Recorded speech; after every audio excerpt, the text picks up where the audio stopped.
as we go around, every now and again I'll talk a little bit about FDR, but the guide to the actual memorial will be Lauren. So I would suggest that Lauren will obviously make us stand in the places that have the most shade. I think that's the most important thing today. But I think if you can't hear her now, you're not going to be able to hear her later. So do get as close as you need to listen to Lauren, please. Yeah, you definitely want to get a good look at the statue here because, as you know, when like any memorial or monument is created, it does not necessarily stay the same. So there tends to be updates to it every so often that are essentially necessary. Same thing with the Vietnam Veterans Memorial. So at first, it was just the wall. But then over the years, they added the 3 servicemen statue dedicated to the African Americans that fought in Vietnam. And then a little bit later, behind it, you have also the 3 women nurses, showcasing that the women contributed towards the war effort as well. So a couple years after the monument, the memorial was dedicated, I believe in '97, it took a couple years for disability advocates to say, hey, at this point in time, we all know that FDR did contract polio in 1928, and so therefore, a lot of people didn't know about his disability at the time. It wasn't very widely announced, and so they were like, it's a good idea to showcase the fact that he was in a wheelchair because not only was he an amazing leader, he was one of the greatest presidents I've ever had as far as getting us out of the Great Depression, getting us through World War II. So his, strength really shows that doesn't matter what your disability is, there's nothing that can really hold you back in life. And there's even this great quote by Eleanor that's right behind. So I'll read it out loud for you because it's kind of long. It says, Franklin's illness gave him strength and courage he had not had before. He had to think out the fundamentals of living and learn the greatest of all lessons, infinite patience and never-ending persistence. So you can see how that is very true. If anyone has a disability, you might feel like you have a setback, but look at that also as an opportunity, for other things. So there's going to be 4 rooms that we're going to go through, all representing each term within his presidency. He was the longest serving president. Elected in 1933 as the 32nd president. So we're going to go ahead and start in the first room. And all of the water features throughout the memorial are also very significant to those terms. So the first one that we're going to go into is going to be representing the Great Depression. So this dramatic waterfall, the first one you see represents the economy collapsing with the stock market crash in 1929.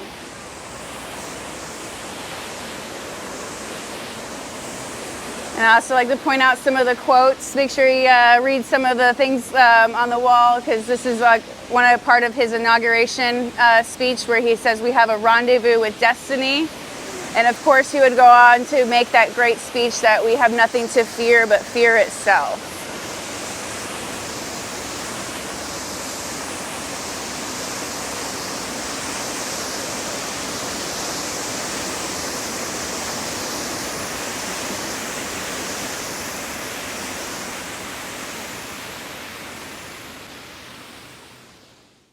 I remember interviewing a guy called Bob Maxwell in Bend, Oregon, and he was the oldest living at the time Medal of Honor recipient from World War II. So 472 recipients, and he was 98 years old, and this is back in 2019 BC. And he told me that he prayed every day that he was in World War II. He said, I prayed when I woke up, I prayed when I went to bed, which was very seldom that he got a decent night's sleep.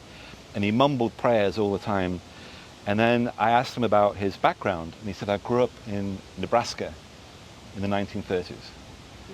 And he said that in World War II, I was a wire man. So what my job was to take wire from one position and link it, a telephone wire, communication wire, from the front line to a command post or a headquarters. So basically, all day long, I was out there in the middle of nowhere, unrolling wire across fields, minefields, you name it, etc. And he said, but I had a lot of really good practice, because in the 1930s, on the farm I lived, the dust storms were so intense, were so great, that we would have a rope from the barn to the farmhouse, and we would have to follow the rope, because it was blackout almost conditions. We would have to trace the rope to get from the barn to the farmhouse. That's how bad it was. So my point is that the Dust Bowl was probably the worst place that you could find yourself as an American in the 1930s. And had it not been for FDR, this country would have collapsed. I'm convinced of it. If you ask any economic historian, what was the difference between America being able to even fight World War II and not being able to fight it, they would say FDR. Because if it hadn't been for the New Deal, Americans wouldn't have had a New Deal. So many, and you have to remember in the Depression, at the height of the Depression, which lasted until 1941, so rearmament lifted the American economy out of the doldrums. And the Depression began in 1929 with the Wall Street crash, but it didn't really alleviate. For most Americans, didn't feel any significant difference until 1941. That's an awful long time to deal with. In some places, 3/4 of people were living, I said, in the Dust Bowl, Nebraska, Omaha. 3/4 of Americans were dependent on some element of FDR's New Deal. You wouldn't have Social Security without FDR. You wouldn't have decent state guaranteed, or rather federal guaranteed, unemployment laws throughout the United States. You wouldn't have what you have now, which is compared to Europe, is a fragile Social Security support. But at least you have one. You have something. But without FDR, you wouldn't have any of that. So when he came into power, it was at the worst time possible for an incoming president in terms of the economy.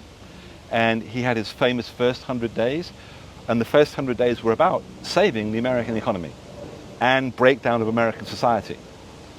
And what he achieved in those 100 days is magnificent. But when you think about the fact that he's the only American president to be elected 4 times, which is incredible when you think about it. But when you look at his election, his third election, there are only 2 states that didn't vote for FDR. One of them, ironically, was where I lived for almost 20 years, which is Vermont. And I look back now, I think maybe I shouldn't have gone and lived in Vermont, because they voted against him. But he was extremely popular, and he was popular, I think, until World War II, throughout the 1930s, he was popular because Americans knew that they had someone, a patrician, an aristocrat, an American aristocrat, who actually was devoted, body and soul, to looking after them. Americans knew this. They were not stupid. They knew that somebody in the White House actually had their interests at heart. It wasn't about their pack or their party. It was about the opposite. It was about looking after as many Americans that needed help as possible. He went to war with Wall Street. He went to war with the right-wing institutions everywhere in this country. They're still not forgiven him.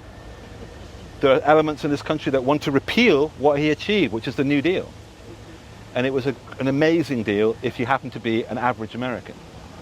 You could get through the 30s.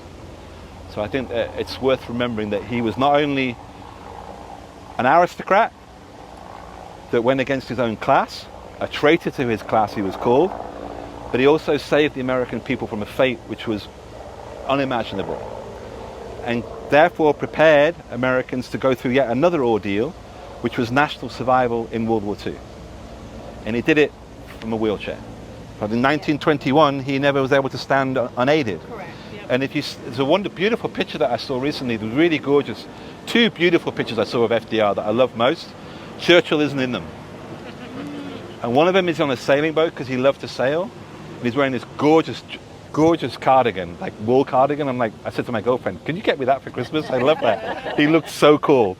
And his pocket's bulging here, and he's got a packet of cigarettes because he smoked like 60, 70 cigarettes a day, whatever. Anyway, and the other one is after he was elected for the 4th time in 1944. And he's with his daughter and Eleanor, and he's sitting in a wheelchair. And then there's another shot of him, a publicity shot of him when he's with Democratic politicians around him. And you look carefully at the photograph and you see that he's holding onto the arm of the guy right beside him. That I think that imagine that at no point can you stand up and walk without immense pain, and yet that was 1921. So going back to your point about incredible resilience and strength, I don't think there was anybody in the 20th century, any American, that was more important in terms of resilience and strength. He embodied what your country experienced as a nation. He means a lot also to the disabled community. Yeah. Yeah, absolutely. I think because of his own personal struggles, that's why he really felt like, the plight of like others. And so he really is going to implement that in a lot of his New Deal works, such as putting Braille for the first time ever in all public spaces, including public libraries and public schools and things like that. But speaking about how like great he is, so he unfortunately passed like right before the war ended. But somebody had asked him if he was to have a memorial dedicated to him, what would that look like? And he was very modest, and he says, like, I don't want anything ostentatious. He's like, I just want something the size of my desk with my name on it. That is it. And for the longest time, that is what he had. So it's over in front of the Archives building on Pennsylvania and 9th Street. So if you go there, you can just see this random slab in front of the Archives building that says like Franklin Delano Roosevelt. But of course, going back and, it's like, no, he deserves a lot more than that. And so in 97, like this memorial took decades to design and complete. They had started the commission in the early 70s, like 74, 75, I believe, is when they started picking out designers for the site. And it was completed in 97. But this is the largest memorial on the National Mall. It's 7 acres total. And then you get an idea for how big it is once we get to the end. But that is definitely to appreciate the fact that he was not only the longest serving president, but also one of the biggest and greatest that our country has ever had.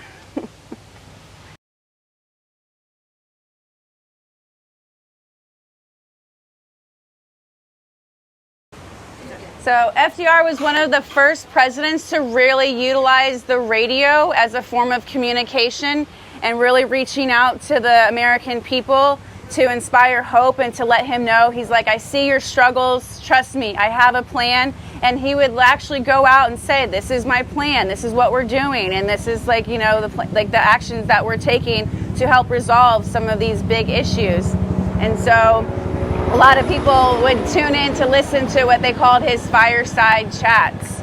And we're going to listen to a snippet. We're going to try to listen to a snippet. They're all over the tent here. Ladies and gentlemen, the President of the United States. My friends, I want to talk for a few minutes with the people of the United States about banking. Talk with the comparatively few who understand the mechanics of banking, but more particularly with the overwhelming majority of you who use banks for the making of deposits and the drawing of checks. I want to tell you what has been done in the last few days and why it was done and what the next steps are going to be. I recognize that the many proclamations from state capitals and from Washington, the legislation, the Treasury regulations, so forth, couched for the most part in banking and legal terms, ought to be explained for the benefit of the average citizen. I owe this in particular because of the fortitude and the good temper with which everybody has accepted the inconvenience and the hardships of the banking holiday. And I know that when you understand what we in Washington have been about, I shall continue to have your cooperation as fully as I have had your sympathy and your help during the past week. First of all, let me state the simple fact that when you deposit money in a bank, the bank does not put the money into a safe deposit vault. It invests your money in many different forms of credit, in bonds, in commercial paper, in mortgages, and in many other kinds of loans. In other words, the bank puts your money to work to keep the wheels of industry and of agriculture turning round. A comparatively small part of the money that you put into the bank is kept in currency, an amount which in normal times is wholly sufficient to cover the cash needs of the average citizen. In other words, the total amount of all the currency in the country is only a comparatively small proportion of the total deposits in all the banks of the country. What then happened during the last few days of February and the first few days of March? Because of undermined confidence on the part of the public, there was a general rush by a large portion of our population to turn bank deposits into currency or gold. A rush so great that the soundest banks couldn't get enough currency to meet the demand. The reason for this was that on the spur of the moment, it was of course impossible to sell perfectly sound assets to the bank and convert them into cash, except at panic prices far below their real value. By the afternoon of March 3rd, a week ago last Friday, scarcely a bank in the country was open to do business. Proclamations closing them in whole or in part had been issued by the governors in almost all of the states. It was then that I issued the proclamation providing for the national bank holiday. And this was the first step. All right, so you kind of get the idea, but if you can go on YouTube and you can find all his fireside chats, but obviously the first one, the big one to deal with the issues, the big one of the economy was, of course, like the banking system. So when he starts to roll out some of his New Deal programs, one of the ones that is going to be included is something that still we have to this day that we heavily rely on, which is the FDIC. So banks have to be insured.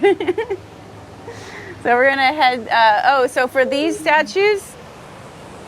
This is usually a good photo op. People like to line up with the guys in the bread line. But what this is showing is how the economy affected everyone, both in the urban and rural setting. So here you have the farmers dealing with the Dust Bowl, not able to sell their crops because they don't have anything to grow. And then same thing here with there's no jobs to be had in the industrial areas. And so he says, I see a third of our nation ill-housed, ill-clad, and ill-nourished. 33% unemployment. Can you imagine? So I think the highest it's been in recent history was during COVID. It was the highest, and that's the highest it's been in over 20 years, was at 14%. We usually complain when it's more than 5-6%. That's when we know it's really bad. And as of now, it's down to 5%. And so yeah, you can imagine literally a third of the nation is unemployed. So he's definitely going to have to say all right, how are we going to put these people back to work? Because we need to motivate them. We need to get them, contributing back into the economy.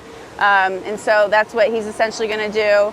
And you can see how this waterfall over here rolls out. So this is representing the Tennessee Valley Authority. That's also going to be a huge project to bring dams and also eventually be electricity out to people in the Dust Bowl and in the Rust Belt for the first time ever.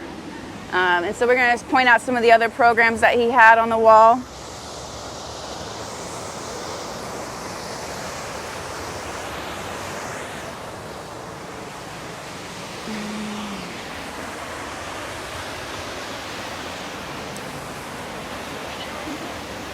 So this is kind of a cool thing with the pillars and the reliefs. And so imagine, if you will, if this was to be wrapped around one of these pillars, it's actually the inside out. It's kind of if you were to take these by the handles, like a rolling pin, and roll them onto this wall, that's what they would look like. So it's kind of forcing that, like a negative in a photograph. It's reinforcing, all these great programs.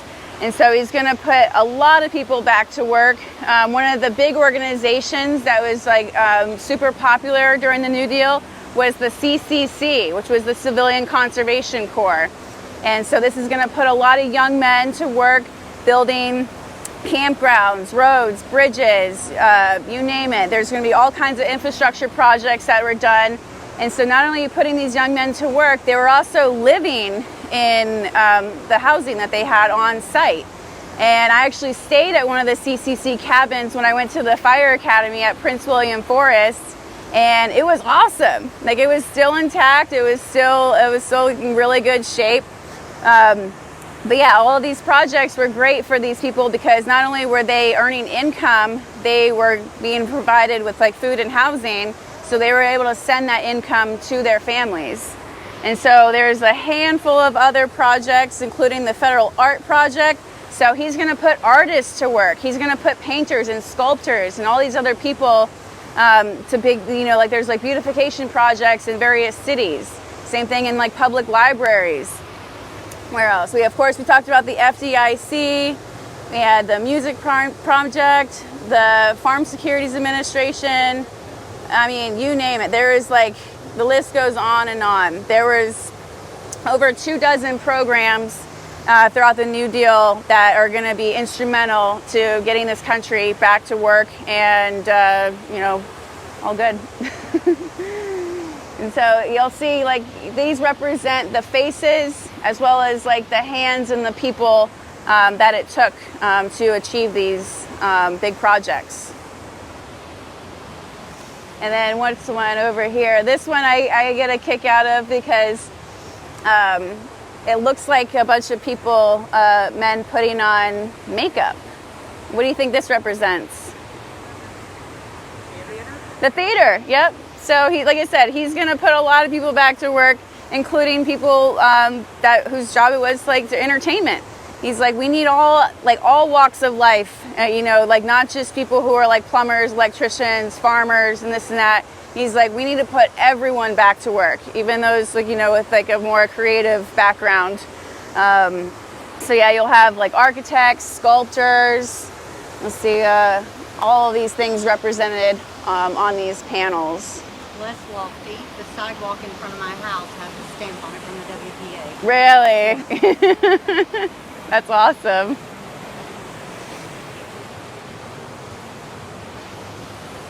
There's brailles on here as well.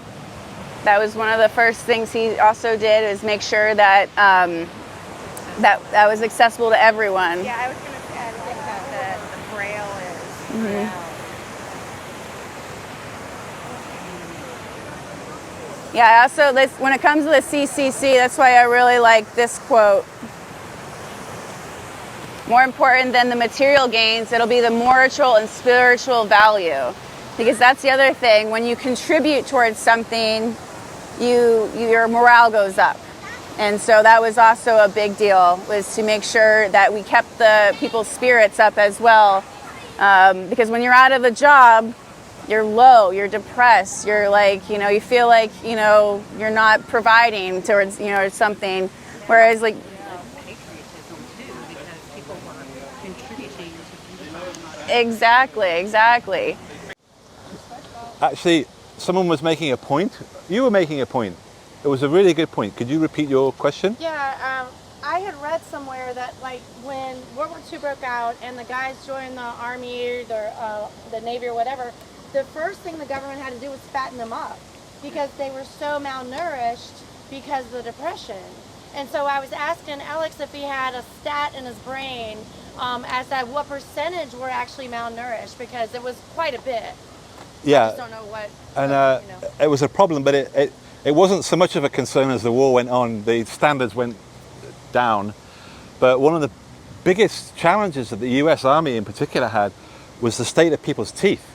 Because people just never went to the dentist, So, that was a shocking statistic, actually, how many people, it was well over 50% of people had serious gum disease, young Americans with serious gum disease, like real problems, So, and then that took us onto an image that I show. I'll wait till the president passes over. The commander-in-chief. Is that the commander-in-chief there? 40% were rejected. Yeah. 40%. Says up to, a congressional testimony said up to 40% of soldiers were rejected due to malnourishment. But is that throughout the war or just throughout the war? Yeah. Wow. Because after, this is in 1945, to create the National School Lunch Initiative, this was a congressional testimony. Right. So anyway, we were talking about the fact that when I went to your school, I showed a photograph of a wounded Thunderbirds from the 45th Infantry Division, and you can see the whole leg, his whole leg's exposed. And the thing that strikes you is like, this guy's really skinny. This guy's like, this soldier looks really malnourished, and it's because there weren't any fat people in the U.S. Army in World War II. It's like it just didn't exist, you know. And it goes back to the point about, you know, when you talk about a third, 33% of unemployment, it was rural America where the unemployment rate was even higher. So in a city, although you were poor, relatively speaking, you were better off than you were in Bedford County, Virginia, or where you guys are now. In rural America, it was even worse. The conditions were even worse. This is the third room, so almost to the last one, just on the other side of FDR. But this is representing his third term, which is, of course, when we officially entered World War II.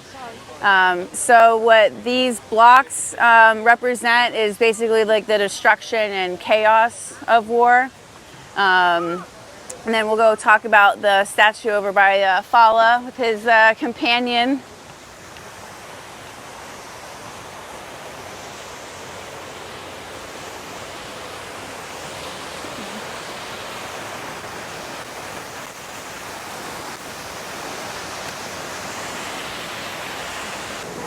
Yeah, this is where a lot of people like to interact with the statue, as you can tell from like the ears of the dog and like the finger where a lot of people have like touched it.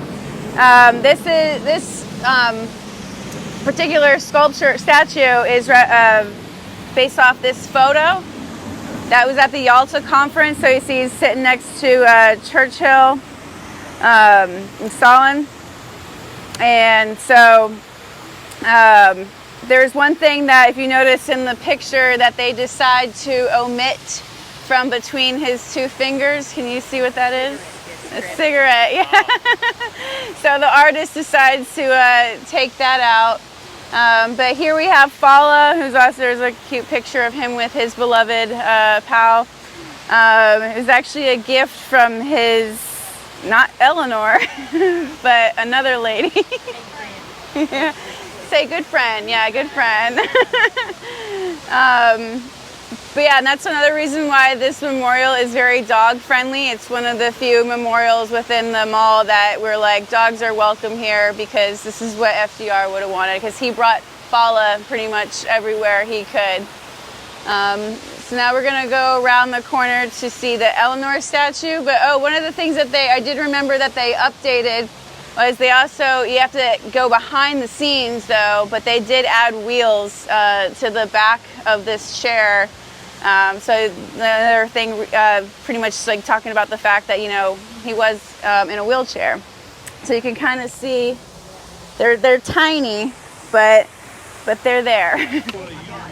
This is also a really good quote. I recommend you take a gander at. We have faith that future generations will know that here in the middle of the 20th century, there came a time when men of goodwill found a way to unite and to produce and to fight to destroy the forces of ignorance and intolerance and slavery and war. So we'd like to think that these things can continue. You know, we continue talking about the fact that, you know, there's a lot of injustices, but we know the troubles that we've had in the past, and hopefully we can avoid those in the future. So another reason why, you know, Holocaust memorials exist is to the fact that, you know, we remember these things happen, so hopefully to never repeat those same mistakes.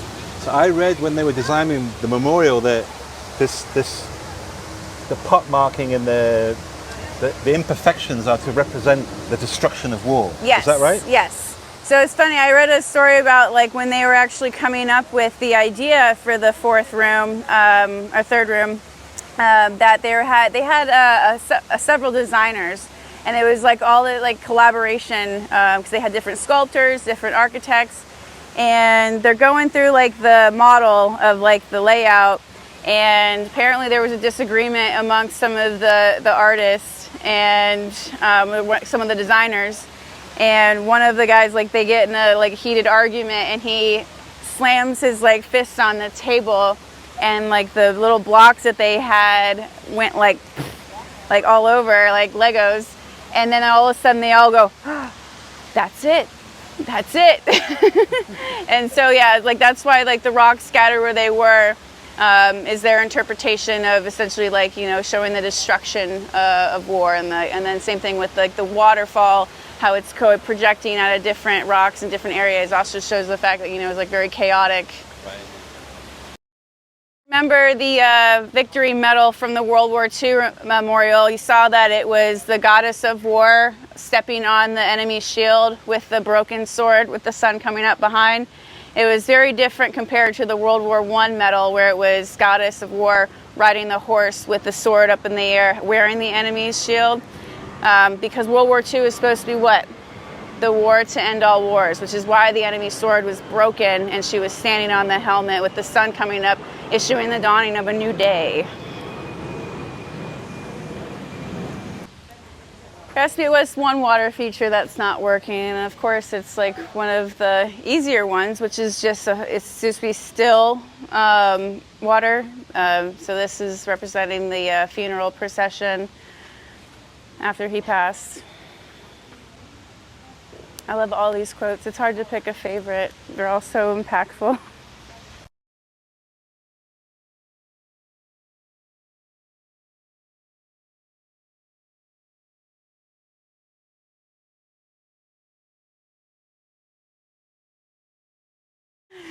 So this is one of my favorite first ladies, of course, Eleanor Roosevelt. She definitely did redefine the role of the first lady. She was amazing. She was essentially FDR's right-hand woman when it came to like checking in on projects. She would physically go out into mines and places where these CCC projects and other projects were going down during the initiating of the New Deal programs. And so she was out there traveling, checking in and making sure these programs were going as, you know, they wanted to. And so it was her leadership was extremely instrumental in that time as well. And she made it a point to start her own press correspondence. Like, she had her own press corps, a female journalist. And one of the first things like she also was like adamant about was trying to match FDR's salary, which was about $75,000. And through speaking engagements as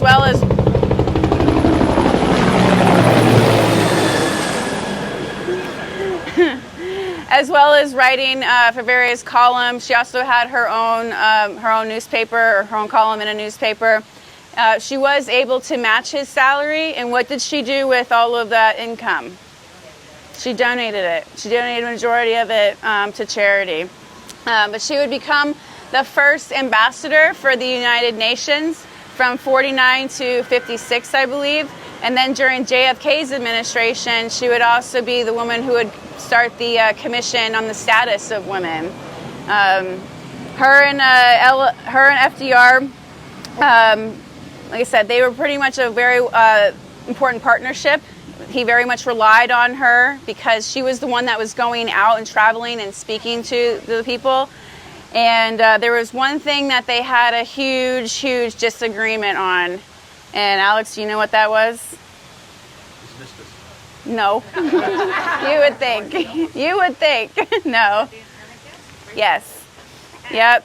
She insisted, she tried to convince him that this was like a horrible idea and then it shouldn't be done. The internment camps for the Japanese Americans, mostly on the West Coast, which is another national park site. Manazar. There's two actually. There's Manazar and I forget the name of the other one. But over by Union Station, which is over on Capitol Hill, there's actually another cool little park site that's kind of hidden that a lot of people would never know unless you were walking over in that area. But it is the Japanese American Friendship Memorial. And it's also and it has a list of all the different internment camps and how many people were there. But yeah, she was also a huge advocate for civil rights. If anyone ever heard of Marian Anderson, who sang at the Lincoln Steps. Yeah, so she relinquished her from the DAR. She relinquished her membership from the Daughters of the American Revolution when they denied Marian Anderson access to sing at their Constitution Hall. And so she was like, not only am I getting out of this organization that I think is like, you know, doing these things that are not appropriate, but she's like, I'm going to find you a better spot. And sure enough, that was also a huge moment in history, because not only did she was able to perform for 10 times more people, but that people of all races. So she was very much an advocate for civil rights. And back in her time, she was considered very controversial for how progressive and outspoken she was. But what is that saying? Do what you love, you'll be criticized for it anyway. So.